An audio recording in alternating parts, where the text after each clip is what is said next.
So a climate change activist lights himself on fire outside the Supreme Court, according to the New York Post. So this man who was a climate change activist lit himself on fire, was airlifted after doing so, and then died when he was brought to the hospital. So it's a truly tragic story. But I mean, shouldn't AOC and Greta Thunberg have to pay for some of the rhetoric that they've been spouting? AOC telling us that in 12 years the world's going to end if we don't do something. It's like total nonsense. But then people like this obviously have mental illness, and they're truly, freaking out about this kind of stuff. So this guy was apparently a Buddhist himself, and a Buddhist practitioner, and maybe a priest or whatever.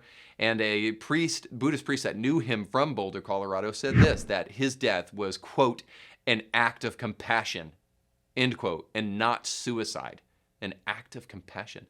These people are totally insane. They actually believe this stuff.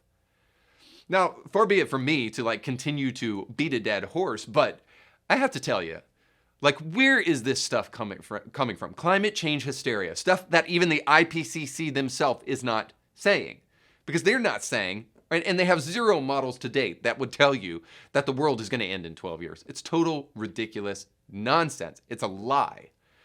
So what is climate activism really? I have this sinking suspicion that climate activism really is the deep, deep desire for control, and maybe a desire for sovereignty, if you want to put it in Christian or biblical language. It's a deep desire for sovereignty, to believe that there is ultimate meaning and that there is a way that we can kind of have control in our lives. Now, Christians have been mocked for this, for since time immemorial, right? That Christians just want to believe that there is ultimate purpose, and Christians want to believe that their life makes sense, and so they turn to some archaic God, and that's why they turn to God, is just so that they can believe that their life has meaning. However, deep down inside of the soul of every single person that's ever existed is a desire for meaning. So who put that there if we're not created beings with a creator? But nonetheless, we're seeing right now that there is this undeniable urge for meaning inside of each and every one of us, and people without the structure of things like Christian faith will resort to all kinds of things, like even burning themselves alive, and then call it an act of compassion. I'll go back to this idea of climate activism, or really climate hysteria, as really being a result of the death of God in the American West. Here's why I think that is because what do we call natural disasters? We call them acts of God, right? Tornadoes, hurricanes, and those kinds of things. They're called acts of God. Why? Because they were things that were beyond our control, and that we can only try to mitigate the destruction that they cause by trying to build infrastructure and trying to flee those things as much as possible. But they're huge, powerful, devastating forces, and so we call them an act of God, rightly or wrongly. But the point is we call them an act of God predominantly because we cannot control them, right? And so climate hystericists will come out and tell you that the real reason tornadoes are so severe and the real reason hurricanes are so severe is because of climate change, and that's why they're killing people like they are and causing so much damage that they are. And again, we are not told this by the evidence.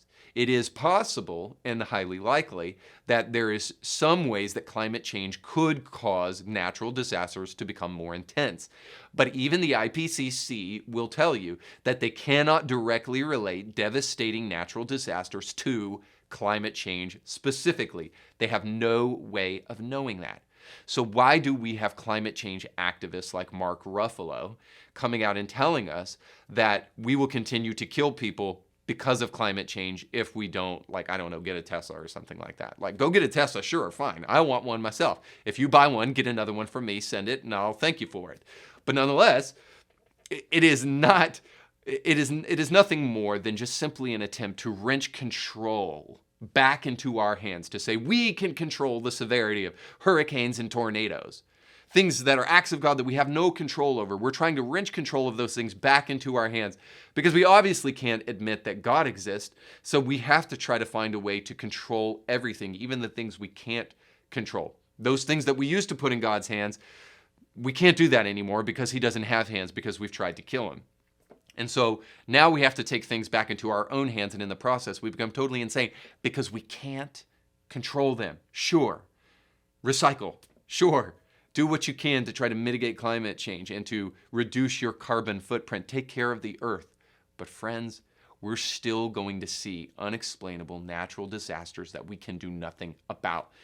And we will reap the consequences for those things because they have and will always exist in a fallen world. You can catch brand new episodes of Indie Thinker with Reed Huberman every Monday and weekly bonus episodes to keep you thinking throughout the week. But you have to subscribe and click the bell to be notified when new episodes drop.